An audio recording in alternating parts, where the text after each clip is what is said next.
नमस्कार। व्यावसायिक शिक्षा एवं कौशल विकास विभाग उत्तर प्रदेश के अंतर्गत राजकीय औद्योगिक प्रशिक्षण संस्थान दादरी गौतम बुद्ध नगर से मैं अनुदेशिका सुमन राजपूत व्यवसाय कार्यशाला गणना और विज्ञान के आज के विषय कार्यशक्ति और ऊर्जा के बारे में आज आपको प्रशिक्षण प्रदान करूंगी।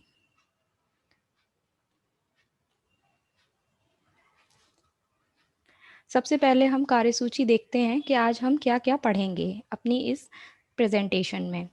तो सबसे पहले हम कार्य की परिभाषा देखेंगे, फिर इसके मात्रक क्या होते हैं वो जानेंगे। कार्य के बाद हम शक्ति के बारे में पढ़ेंगे, शक्ति की मात्रक क्या होते हैं। उसके बाद में हम ऊर्जा के बारे में पढ़ेंगे, ऊर्जा के कितने प्रकार होते हैं, जैसे कि गतिज ऊर्जा और स्थितिज ऊर्जा। उसके बाद हम ऊर्जा संरक्षण का नियम यानी कि law of conservation of energy के बारे में जानेंगे। उसके बाद सारांश, फिर हम संदर्भ देखेंगे। सबसे पहले हम कार्य के बारे में पढ़ते हैं।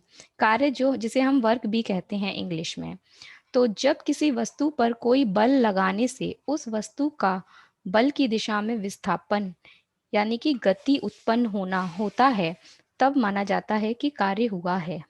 तो कार्य को हम समझते हैं इस फिगर के द्वारा। फिगर नंबर 1 इसमें दिखाया हुआ है कि किसी भी वस्तु जो दी हुई है, अगर हम उस पर F बल लगाते हैं तो यह वस्तु अपनी जगह से हटकर आगे चली जाती है और इस वस्तु का अपनी जगह से दूसरी जगह तक जाने में इसने d दूरी तय की है। तो तब हम कह सकते हैं कि इस वस्तु पर कार्य हुआ है। तो उदाहरण के लिए हम देखते हैं कि जब कोई व्यक्ति किसी कार्यालय या घर की सीढ़ियां चढ़ता है, तब कहा जाता है कि कार्य हुआ है, क्योंकि वह गुरुत्वाकर्षण बल के विपरीत गतिशील होता है। तो मूलतः किसी बल द्वारा किया गया कार्य दो कारकों पर निर्भर करता है, यानी कि अगर कोई भी कार्य हो रहा है तो वो दो कारक हैं जिन पर डिपेंड कर रहा है। पहला है बल की मात्रा, यानी कि फोर्स जो हम लगा रहे हैं वो कितना हम लगा रहे हैं। दूसरा होता है दूरी, जिसे हम बोलते हैं डिस्प्लेसमेंट, जिसके जरिए वस्तु बल की दिशा में गतिशील होता है। तो हम इस फिगर 2 में देखते हैं कि फोर्स लगाया हुआ है, यानी कि बल एक वस्तु पर लगाया है, और जब इस वस्तु ने s दूरी तय कर ली है तो वो दूसरी स्थान पर पहुंच जाती है। तो मानव वस्तु पर F बल लगाया जाता है। F बल लगाने से वस्तु में S विस्थापन उत्पन्न हो जाता है। तो बल द्वारा उस वस्तु पर किया गया कार्य वर्क जो होता है वो होता है बल गुणा दूरी, यानी कि फोर्स जितना हम लगा रहे हैं मल्टीप्लाई जितनी दूरी वो वस्तु तय कर रही है। तो बल की दिशा में तय की गई दूरी, इसी को हम कार्य कहते हैं। तो कार्य जो है का फॉर्मूला कह सकते हैं work is equal to force into displacement F into S, ये इसका फॉर्मूला हो जाता है। तो कार्य जो है वो एक अदिश राशि है।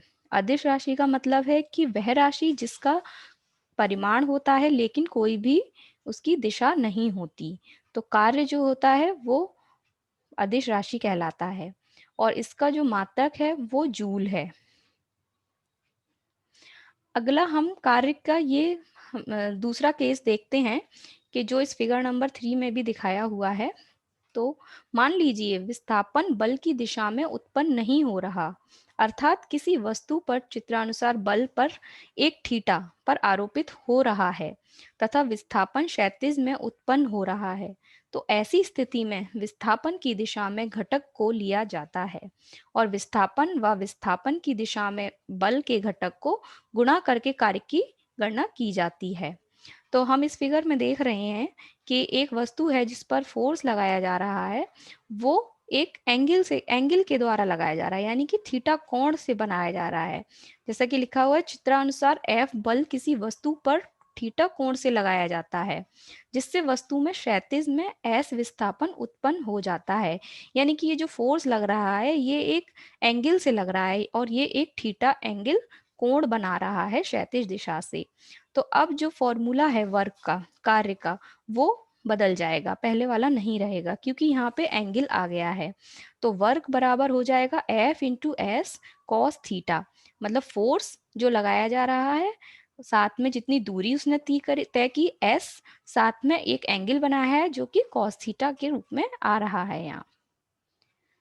तो अगर हम इस फॉर्मूले से कई कंडीशन आती हैं जब हम देखते हैं इसे, कि यदि बल और विस्थापन दोनों एक ही दिशा में हैं, यानी कि अगर हमने फोर्स जो लगाया है और जो दूरी तय की है वो दोनों एक ही दिशा में हैं, तो जो थीटा जो कोण बनेगा वो 0 हो जाएगा और कार्य जो होगा वो W is equal to F into S cos theta था, क्योंकि कॉस थीटा थीटा यहाँ पर 0 है तो कॉस थीटा की वैल्यू यहाँ पर 1 हो जाएगी, इसलिए जो कार्य होगा वो एफ इंटू एस ही होगा ओनली। सेकेंड केस देखते हैं, यदि बल और विस्थापन विपरीत दिशा में हों, यानी कि बल जो लगाया जा रहा है वस्तु पर और जो विस्थापन वस्तु में हो रहा है वो दोनों ही विपरीत दिशा में है, तो जो एंगल जो थीटा कोण जो बनेगा वो 180 डिग्री होगा। तो यहाँ अगर हम फॉर्मूला जो पीछे देखा था उसमें लिखते हैं W is equal to F S cos theta, तो यहाँ कॉस थीटा की जगह आ जाएगा 180 डिग्री, तो कॉस 180 डिग्री की वैल्यू होती है -1, जिसकी वजह से वर्क बराबर हो जाएगा माइनस की एफ इंटू एस, यानी कि कार्य यहाँ पर ऋणात्मक होगा क्योंकि यहाँ पर माइनस का साइन आ जाता है, तो कार्य ऋणात्मक हो जाता है। अब तीसरा केस हम देखते हैं, यदि बल और विस्थापन लंबवत है, यानी कि फोर्स और जो डिस्प्लेसमेंट दूरी जो तय की है वो दोनों एक दूसरे के लंबवत हैं, यानी कि परपेंडिकुलर हैं, तो यहाँ जो एंगल बनेगा वो 90 डिग्री का होगा। तो अब कॉस वर्क बराबर होता है F into S cos theta, यानी कि कॉस 90 डिग्री, कॉस 90 डिग्री की क्योंकि वैल्यू 0 है जिसकी वजह से कार्य जो है W बराबर 0 हो जाएगा, यानी कि कार्य का मान 0 होगा, यहाँ कोई भी कार्य नहीं होगा।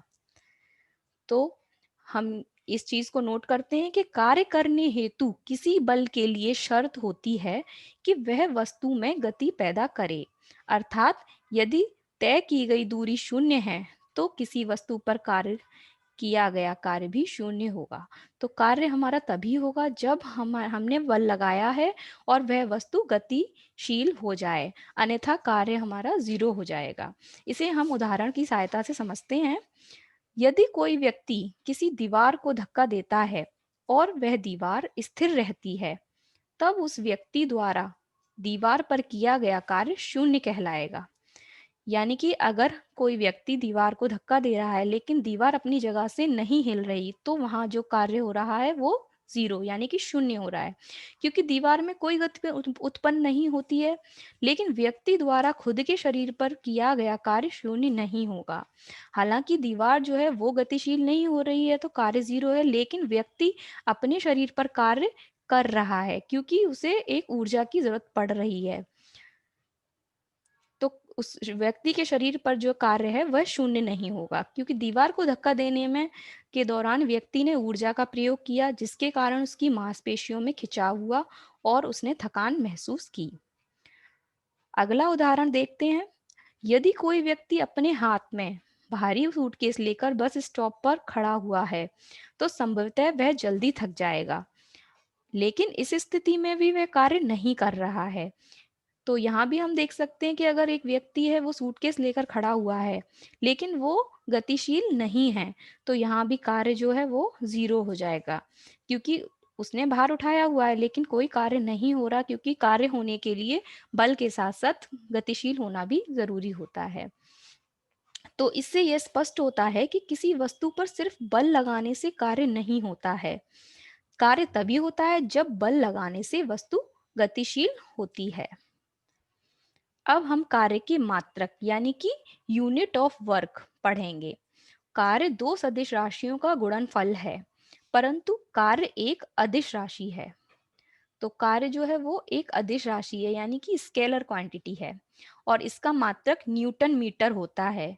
न्यूटन मीटर कैसे आता है, वर्क बराबर होता है फोर्स इनटू दूरी एस, तो फोर्स की यूनिट न्यूटन है और दूरी की यूनिट मीटर है, तो इसलिए हम इसको न्यूटन मीटर इसकी एसआई यूनिट हो जाती है, जिसे वैज्ञानिक जेम्स प्रेस्कॉट जूल के सम्मान में जूल भी कहा जाता है और इसको संकेत जे द्वारा व्यक्त किया जाता है।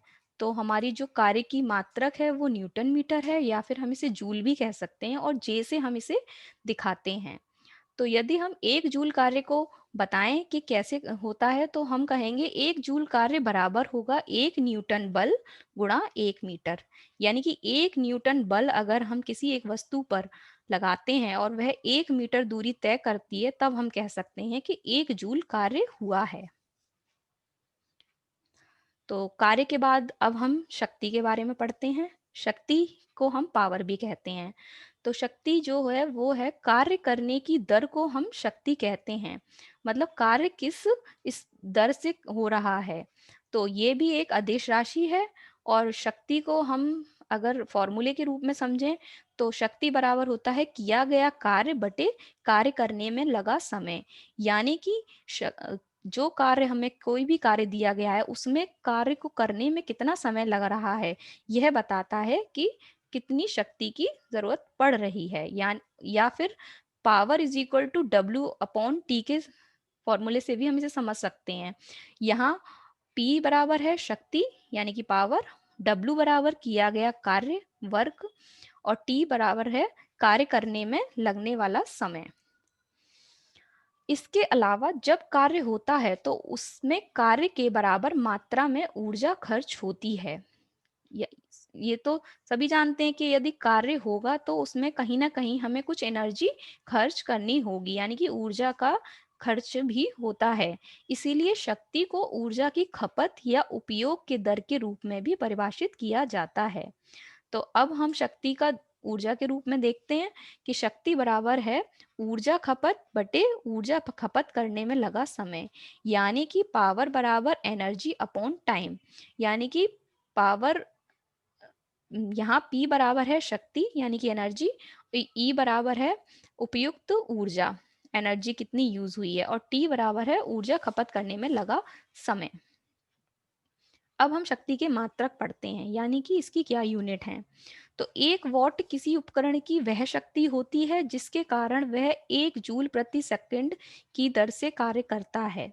तो 1 वॉट बराबर हो जाता है 1 जूल पर सेकंड, क्योंकि शक्ति बराबर था वर्क अपॉन टाइम। तो 1 वॉट बराबर 1 जूल पर सेकंड, या फिर हम इसे ऐसे लिखेंगे 1 वॉट बराबर 1 जूल पर सेकंड। और अगर हम इसको किलोवाट के टर्म्स में देखते हैं तो 1 किलोवाट यानी 1 किलोवाट बराबर होगा, क्योंकि किलो में 10 की पावर 3 होते हैं, तो 1 किलोवाट बराबर 10 की पावर 3 वॉट हो जाएगा। और अगला जो यूनिट है वो है मेगावाट। 1 मेगावाट, 1 मेगावाट बराबर होगा 10 की पावर 6 वॉट, क्योंकि मेगा में 10 की पावर 6 होती हैं। अब हम शक्ति के अश्व शक्ति के बारे में पढ़ते हैं। तो अश्व शक्ति को हम हॉर्स पावर भी कहते हैं। हॉर्स पावर शक्ति की अन्य इकाई है जो 746 वॉट के बराबर होती है। तो 1 हॉर्स पावर बराबर हो जाता है 746 वॉट, या फिर 1 हॉर्स पावर बराबर 0.75 किलोवाट। अब 1 वॉट सेकंड बराबर होगा 1 वॉट इंटू 1 सेकेंड, और 1 वॉट घंटा WH निकालते हैं तो ये होगा 3600 जूल्स, क्योंकि हम यहाँ घंटे में देख रहे हैं और 1 घंटे में 3600 सेकेंड्स होती हैं।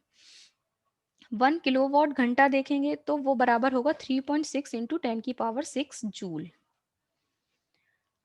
अब हम एनर्जी के बारे में पढ़ते हैं, जिसे ऊर्जा भी कहा जाता है।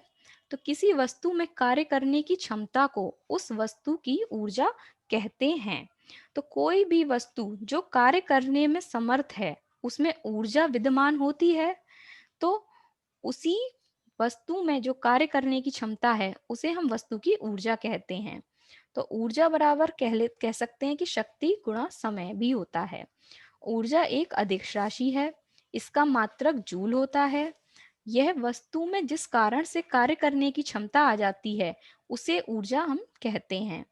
तो ऊर्जा के कई उदाहरण हैं, जैसे कि यांत्रिक ऊर्जा यानी मैकेनिकल एनर्जी, ऊष्मा ऊर्जा यानी कि हीट एनर्जी, ध्वनि ऊर्जा यानी कि साउंड एनर्जी, रासायनिक ऊर्जा यानी कि केमिकल एनर्जी। ये सभी ऊर्जा की प्रकार होते हैं। अब हम ऊर्जा के प्रकार पढ़ते हैं। ऊर्जा 2 तरीके की होती है। कौन सी है? पहली है स्थितिज ऊर्जा, गतिज ऊर्जा यानी कि काइनेटिक एनर्जी, और दूसरा है स्थितिज ऊर्जा यानी कि पोटेंशियल एनर्जी। तो सबसे पहले हम गतिज ऊर्जा के बारे में पढ़ेंगे। तो गतिज ऊर्जा यानी कि काइनेटिक एनर्जी ये होती है किसी वस्तु में गति के कारण जो कार्य करने की क्षमता आ जाती है, उसे उस वस्तु की गतिज ऊर्जा कहते हैं। यानी कि वस्तु में गति के कारण जो ऊर्जा उत्पन्न हो रही है उसे हम गतिज ऊर्जा कहेंगे।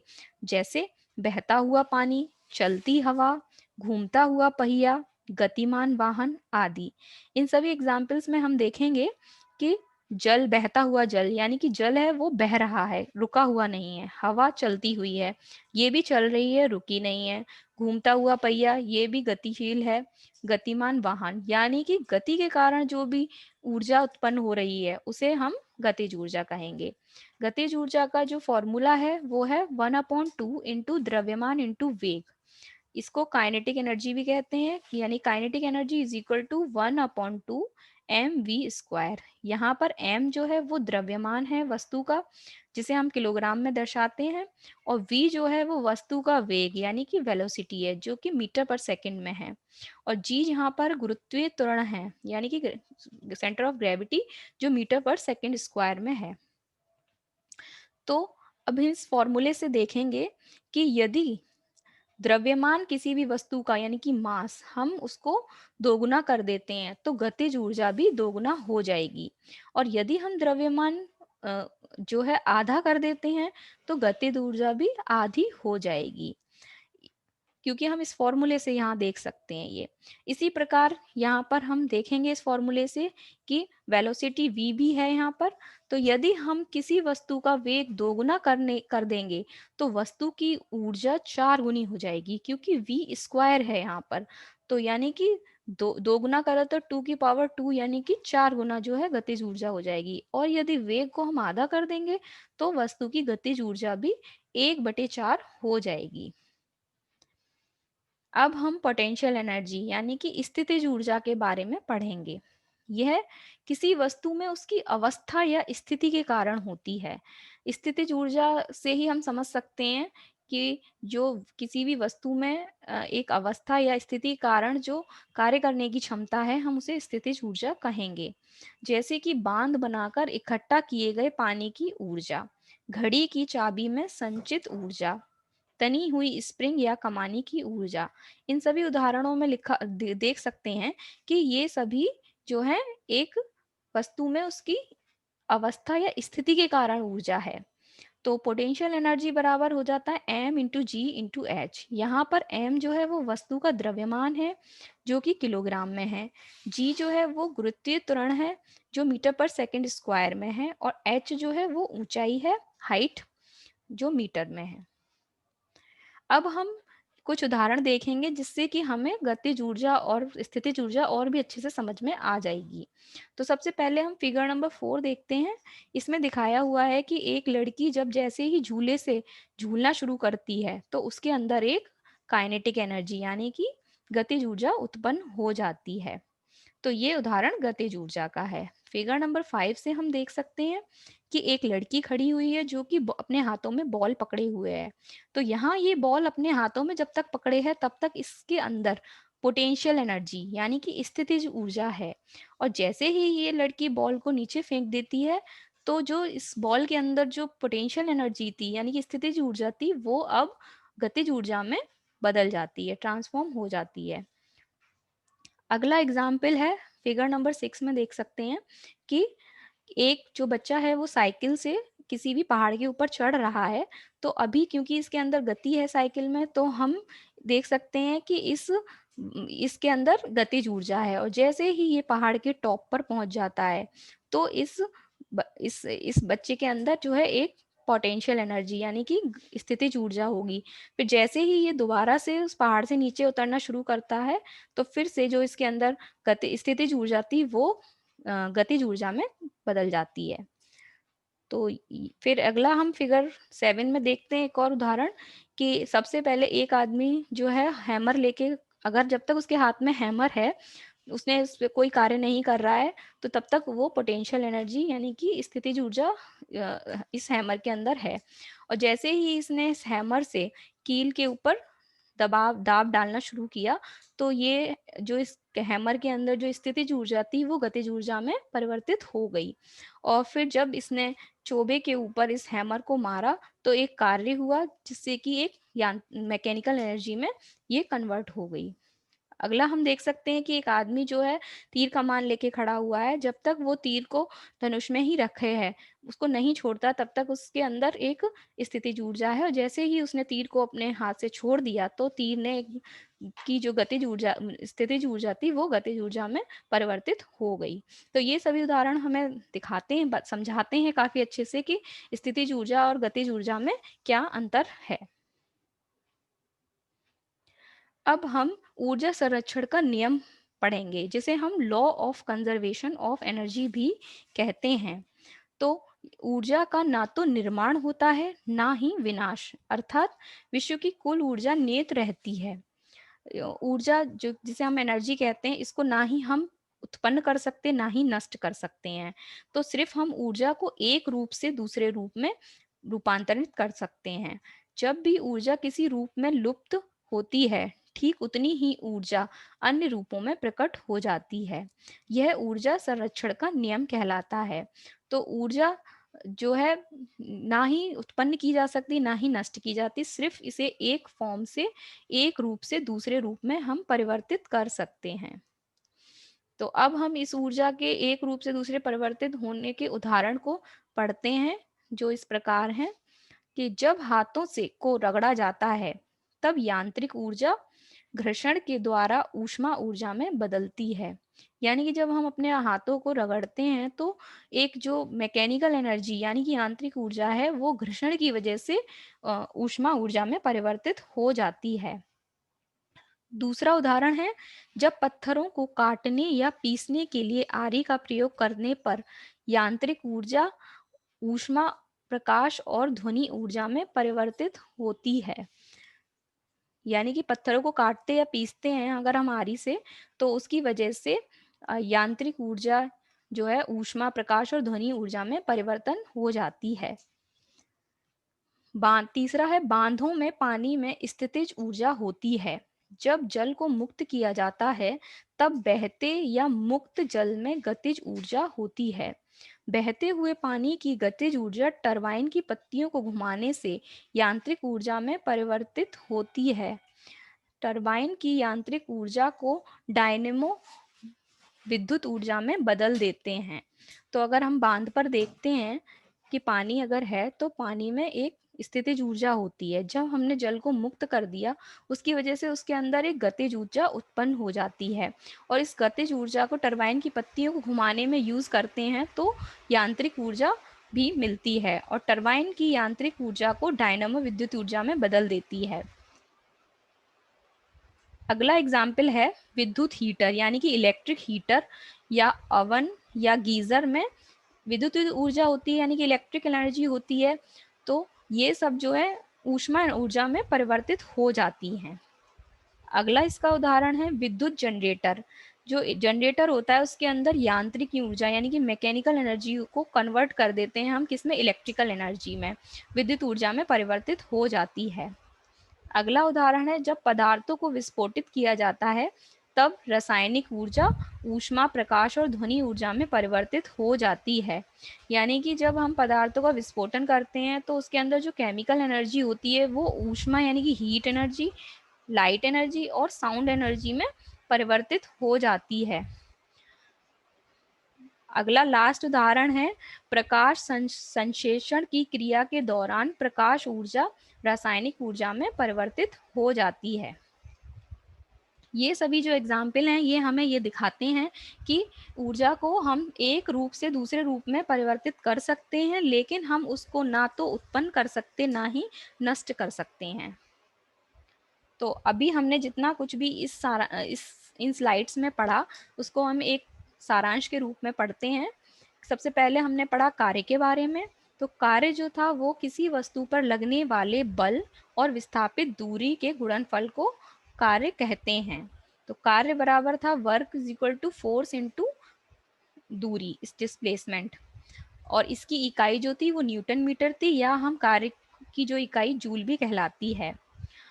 अगला हमने पढ़ा था शक्ति के बारे में। तो किसी कार्य को करने की दर को शक्ति या पावर कहते हैं, और इसकी यूनिट थी वॉट, जिसे हमने 1 किलोवाट और 1 मेगावाट के रूप में भी पढ़ा था। इसकी इकाई जूल प्रति सेकंड या वॉट होती है। फिर हमने शक्ति के बारे में, ऊर्जा के बारे में पढ़ा। तो कार्य करने की क्षमता को ऊर्जा कहते हैं। तो ये ऊर्जा जो थी, ये 2 प्रकार की थी।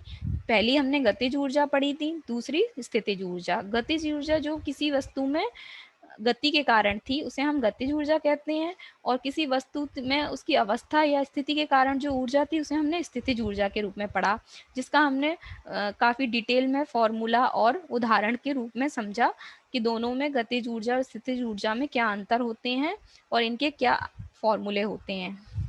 उसके बाद हमने पढ़ा ऊर्जा संरक्षण का नियम, यानी कि law of conservation of energy, कि हम किसी भी ऊर्जा को ना ही उत्पन्न कर सकते हैं, ना ही उसे नष्ट कर सकते हैं। केवल हम उसे एक अवस्था से दूसरी अवस्था में परिवर्तित कर सकते हैं। और इसके हमने कई सारे उदाहरण भी पढ़े, जिनसे काफ़ी कुछ क्लियर हो गया कि ऊर्जा को कैसे एक रूप से दूसरे रूप में परिवर्तित किया जाता है, और इसे हम अक्सर अपनी दिनचर्या में भी देखते हैं। और इसके कारण बिजली बनना और ये जो घर में हीटर वगैरह यूज़ करना, ये सब जो है एक एनर्जी से दूसरी एनर्जी में कन्वर्जन की वजह से ही हमें देखने को मिलते हैं। तो अभी ये जो हमने प्रेजेंटेशन बनाई है, इसमें सभी जो मैटर लिया गया है वो धनपत राय प्रकाशन की पुस्तक कार्यशाला गणना और विज्ञान, जिनके राइटर हैं मेहता और गुप्ता, इनकी सहायता से हमने ये स्लाइड्स बनाई हैं।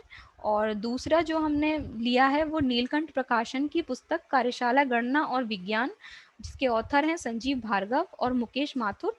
इसकी सहायता से हमने ये सारी प्रेजेंटेशन तैयार की है। और तीसरा जो हमने रेफरेंस लिया है वो है ई बुक। ई बुक जो इस लिंक में दी हुई है, bharatskills.gov.in। तो इसकी सहायता से हमने ये सारी प्रेजेंटेशन बनाई है। और तो आशा करते हैं कि ये जो कार्य शक्ति ऊर्जा का जो चैप्टर वर्कशॉप कैलकुलेशन के अंडर आता है, ये आप सभी को इस स्लाइड्स के प्रेजेंटेशन के माध्यम से काफ़ी अच्छे से समझ में आया होगा, और आप सभी जो प्रशिक्षार्थी हैं वो इस स्लाइड से काफ़ी कुछ हेल्प ले सकेंगे। धन्यवाद।